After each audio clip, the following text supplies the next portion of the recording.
a exponer el tema, entonces, perfecto. Voy a empezar a compartir pantalla.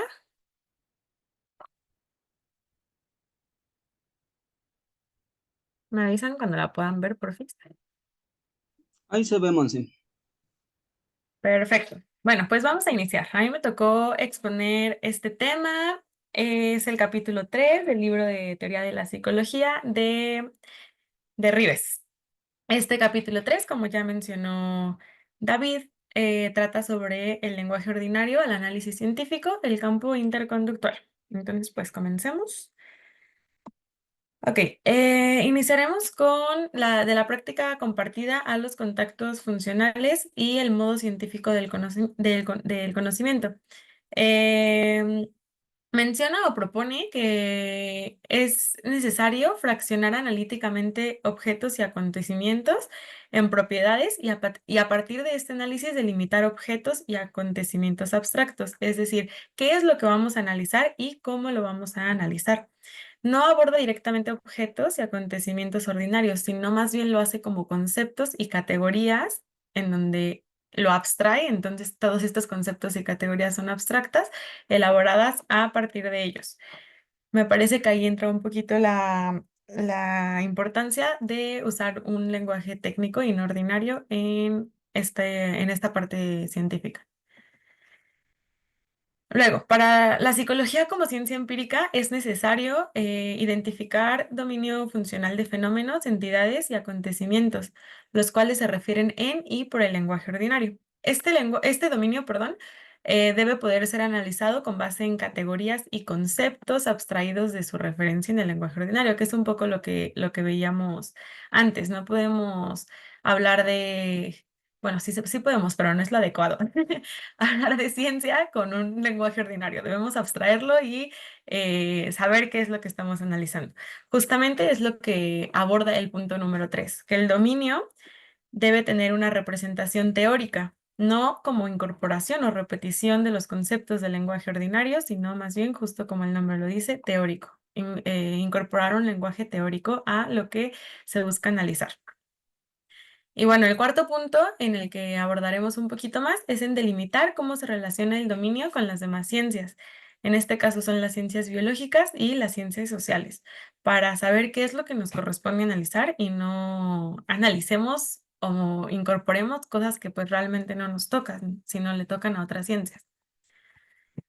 Entonces, empezaremos viendo como los límites entre las ciencias biológicas y la psicología. Para esto creo que es pertinente comenzar con los fenómenos psicológicos. Entendemos a lo psicológico como la relación entre la actividad de un organismo y otra entidad, siempre como relación, recordemos, o interacción.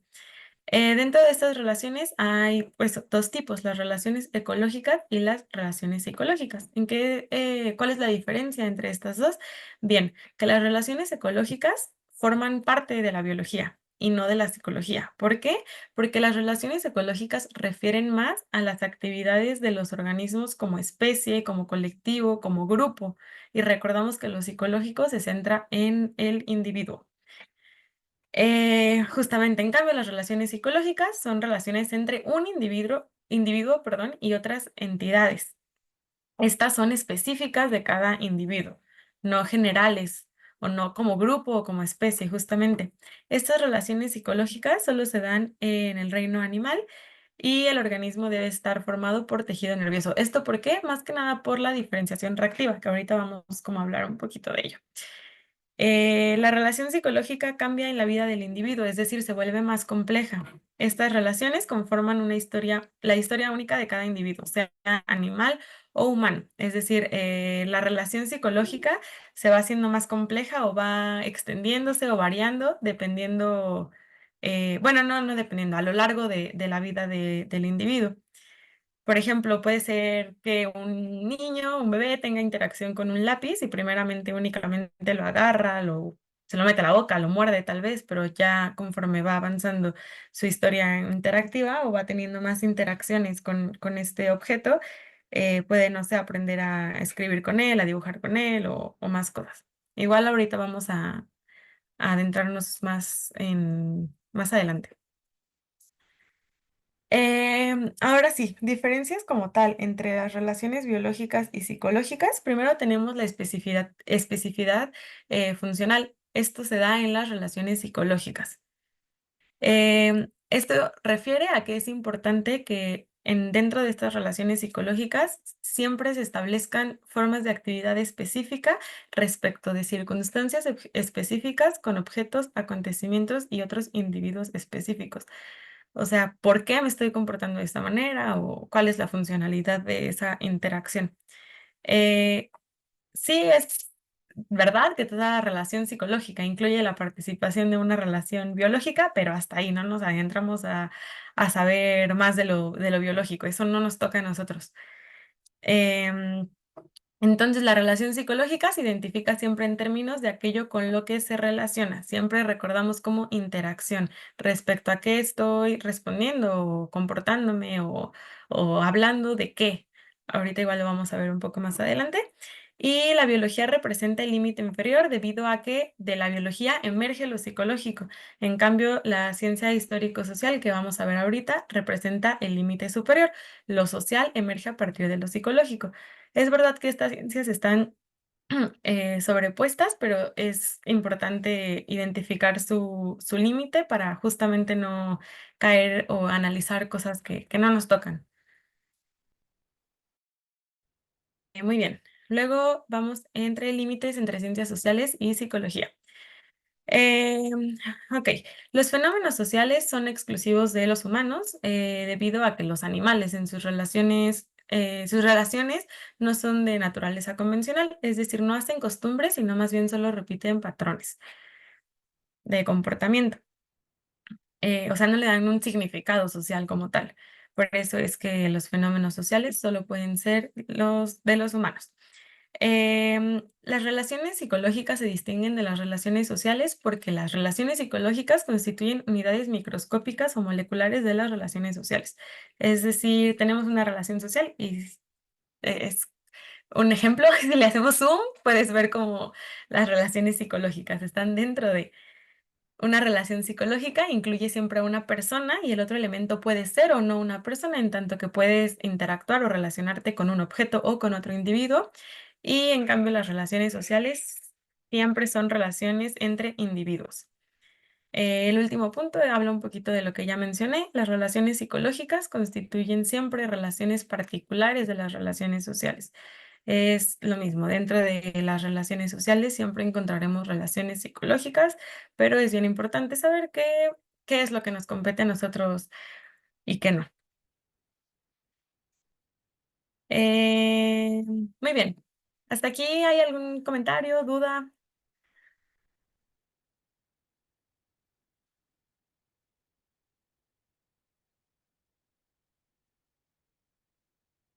Ok, pues parece que no. Vamos a continuar entonces. Muy bien, continuamos con del fenómeno psicológico al campo psicológico.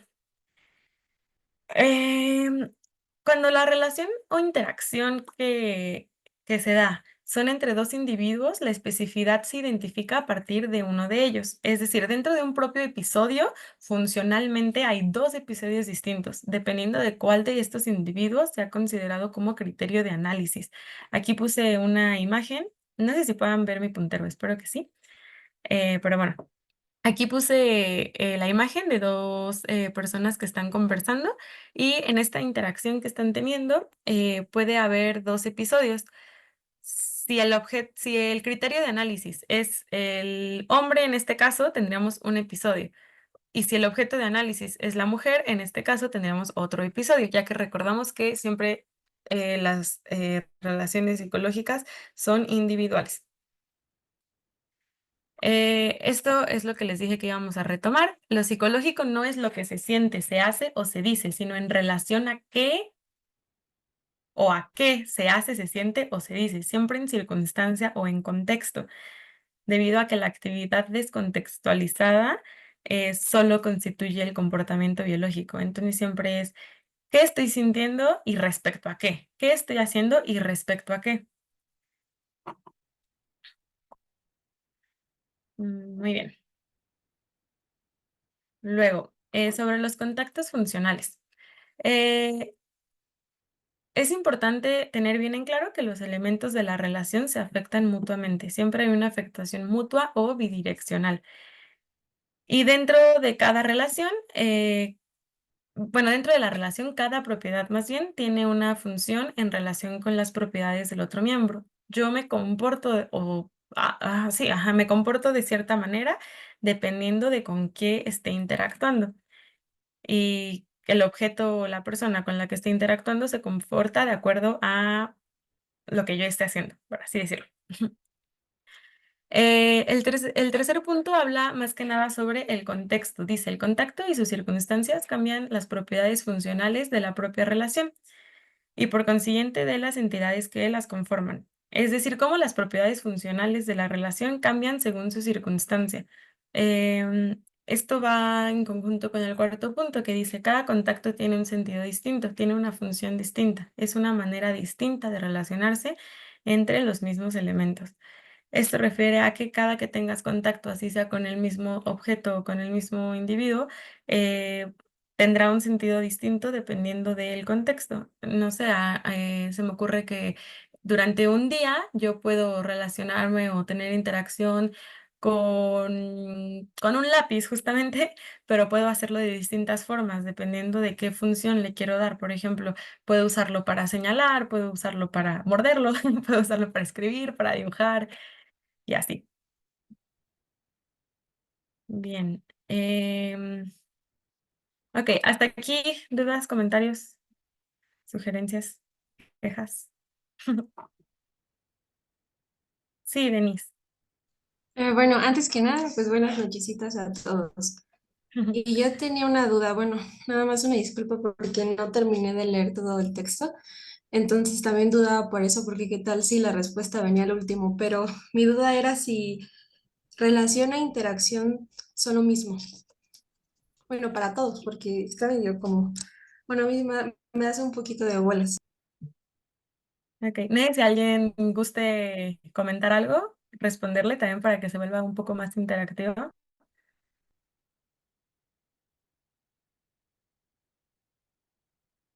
¿O qué opinan? ¿Qué piensan?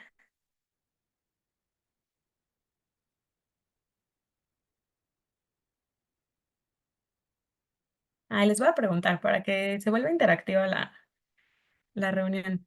A ver, a Nancy, ¿qué opinas de la pregunta que hizo Denise? Justo estaba también dudando si responder o no, porque a mi parecer no son lo mismo. Si bien tienen ciertas similitudes, tal vez en la forma en la que cotidianamente lo usamos, no creo que tengan la misma función, por así decirlo de alguna manera, porque interacción sí o sí es recíproca. Esto es a como yo lo veo. No sé si realmente sea la respuesta adecuada, pero como yo lo veo, una interacción es recíproca, es bidireccional. En cambio, una relación no quiere decir que necesariamente vaya a ser bidireccional. No los veo como sinónimos, pero no sabría muy bien decir cuál es la diferencia entre ambos. Esa es mi opinión. Ok, ¿alguien más? Me voy a preguntar a alguien más. A ver, a Jared.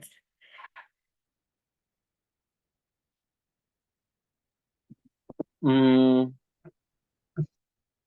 pues es que sí, la bidireccionalidad que hay en la interacción, que se resume en la mutua afectación,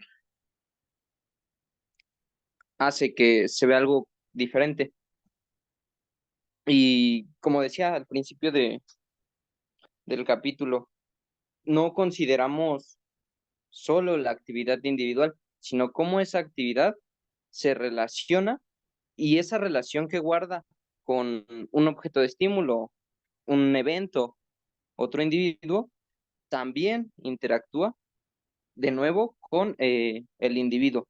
Entonces una vez un profesor decía que es como una espiral. eh, y si vemos, imaginemos el segmento interconductual, el campo interconductual. eh, y está ahí. el objeto de estímulo y el individuo. En la medida en la que el individuo interactúa o crea un puente, una relación con el objeto de estímulo, este interactúa de nuevo con el individuo y pues iría como de la menor interacción posible a la mayor, que sería primero a los sistemas reactivos, de los sistemas reactivos al objeto estímulo completo. Después del objeto estímulo completo, pasaría a bueno, ya pasaría a ser un contacto funcional, trascendería de una relación puramente físico-química o biológica a una de distinto tipo y se establecería un contacto funcional que iría directo a una condición específica del estímulo, eh, que pues suele variar. No sé si me estoy dando a entender, pero justo esa interdependencia que decían hace un momento es la que caracteriza la diferencia.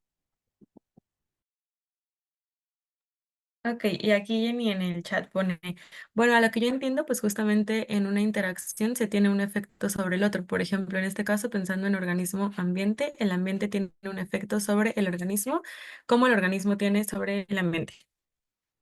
Justo, creo que todos estamos hablando de esta flechita que está aquí, que justo es bidireccional, uno afecta al otro y el otro afecta también al otro. Entonces creo que de eso hablamos en interacción y esa es la diferencia entre interacción y relación. ¿Quieres agregar algo más, Denise? Ah, No, muchas gracias. Gracias a todos. ok, gracias por sus participaciones. Muy bien, continuamos entonces. Ahora sí entramos a nuestro campo interconductual.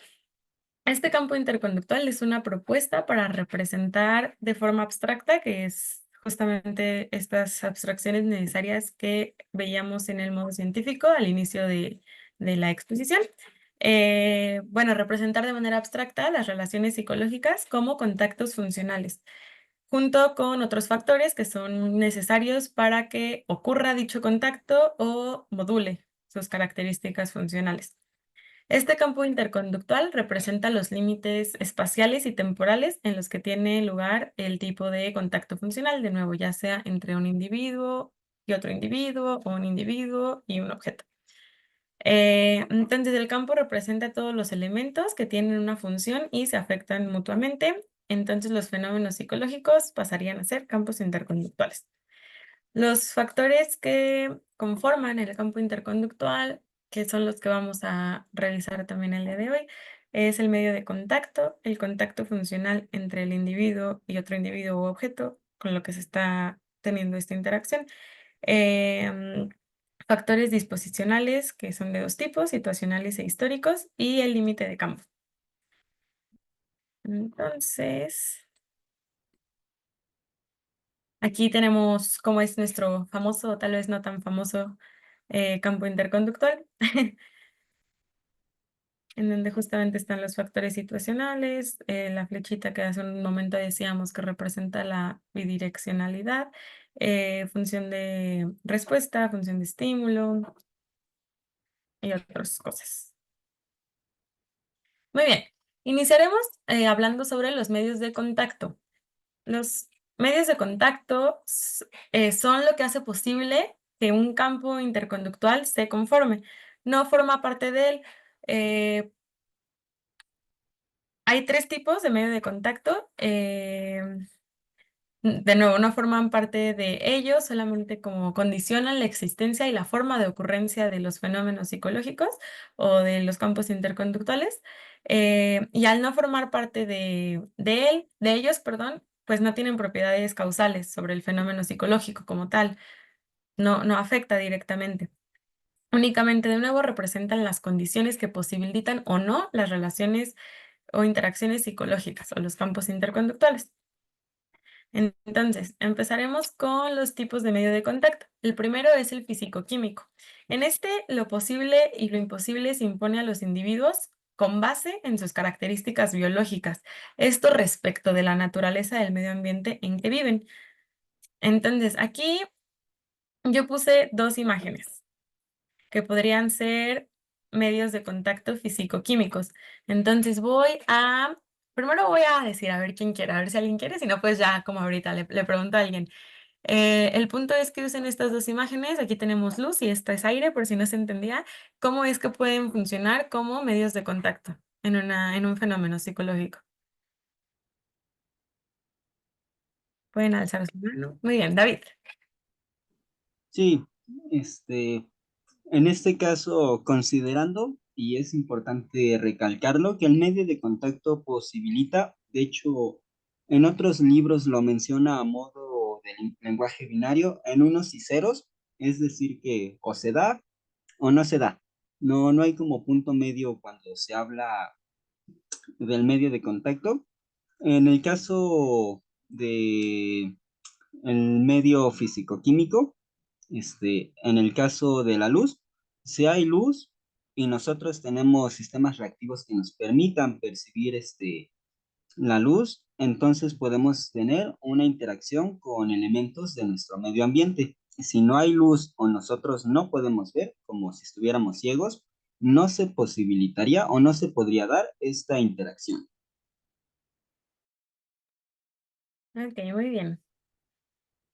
¿Alguien más que quiera, con el que sea, si quieren repetir el de la luz o el del aire de alguna otra forma? Sí, Jared. Una vez un profesor dijo que a través del medio de contacto podíamos resolver como uno de los problemas más grandes de la física, ese que, o de la filosofía, sí, más de la filosofía. Eh, Esa que dice, si un árbol se cae en medio de la nada, ¿se oiría o no se oiría? Estaría el medio de contacto, pero si no hay un organismo que reaccione con él, no se oiría. El medio de contacto en sí mismo no representa parte de la función psicológica. Ese siempre suele estar, al menos el ecológico y el físico-químico. El convencional, pues ese tiene algunas particularidades, pero otra forma también en la que se suele ejemplificar la función que tiene el medio de contacto, que no es realmente psicológica, sino que posibilita lo psicológico, es, por ejemplo, si intentáramos gritar cuando estamos nadando. Si la otra persona está nadando o incluso si está fuera del agua, seguramente no nos escuche porque no hay algo que posibilite que las ondas, las vibraciones que produce nuestra garganta con el paso del aire lleguen a las vibraciones mecánicas que reciben los oídos cuando se escucha cierto nivel de entonación. Entonces, justo como decía David, el medio de contacto posibilita o no posibilita, da, da pauta a que ocurra o no ocurra.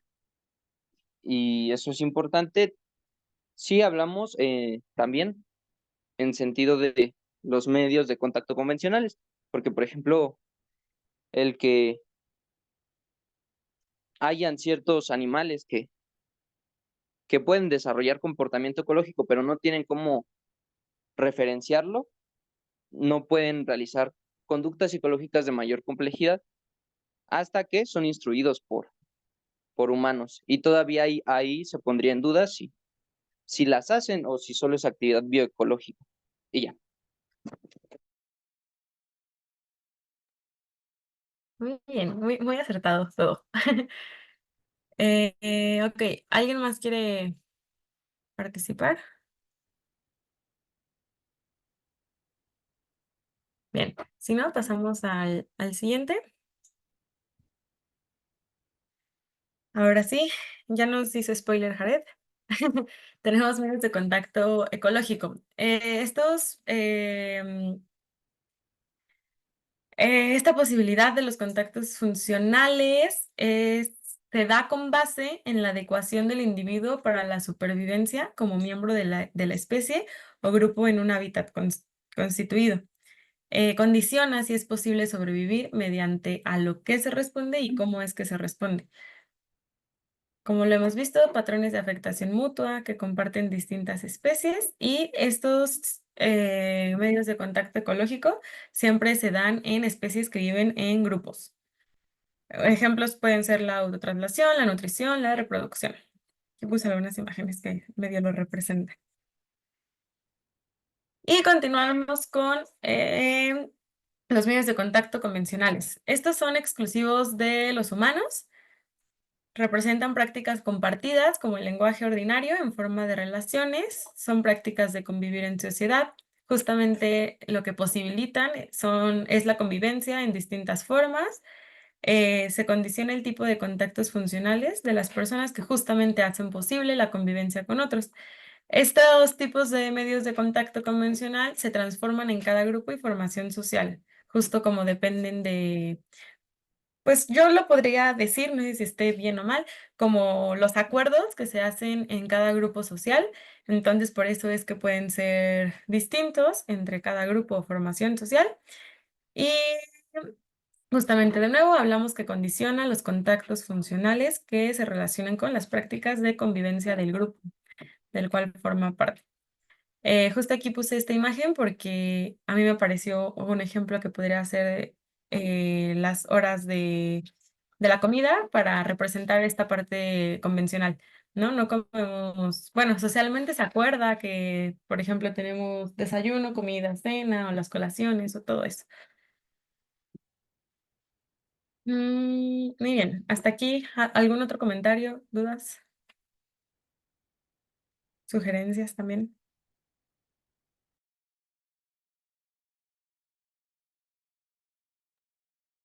Primero estaba Nancy y luego David. Sí, bueno, ya.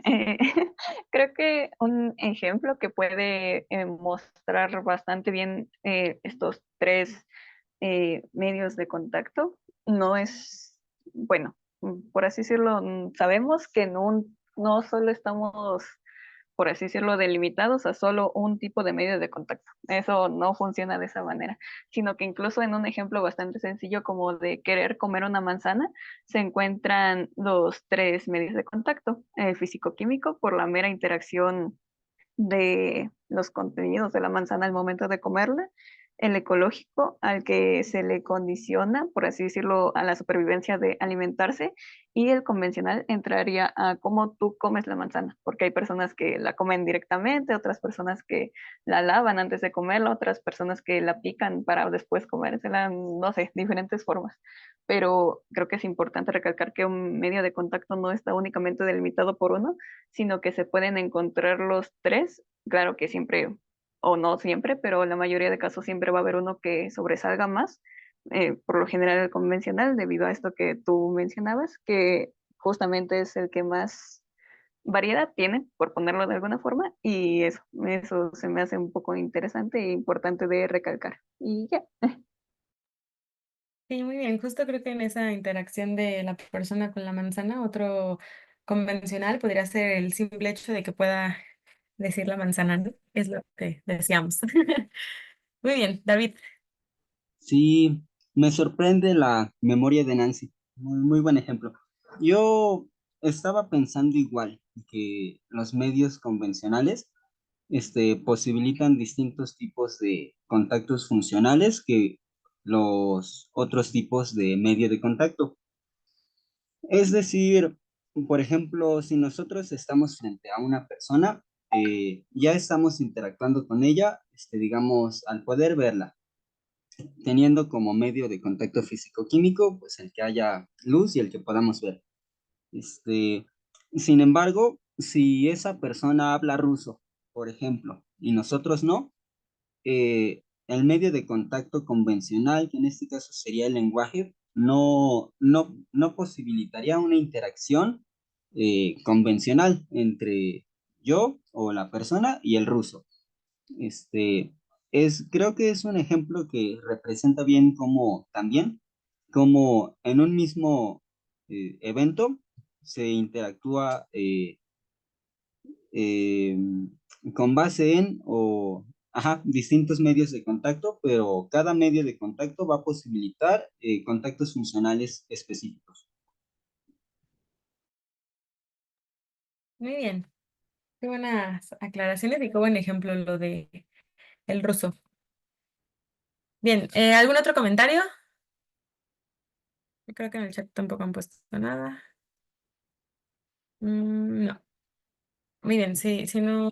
Ah, ok, sí. David, Ah, otra vez.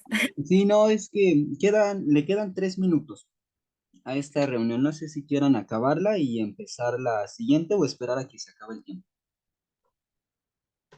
Sí, pues si quieres la terminamos para no cortar el siguiente subtema. Va que va. Ahorita mando el otro link entonces.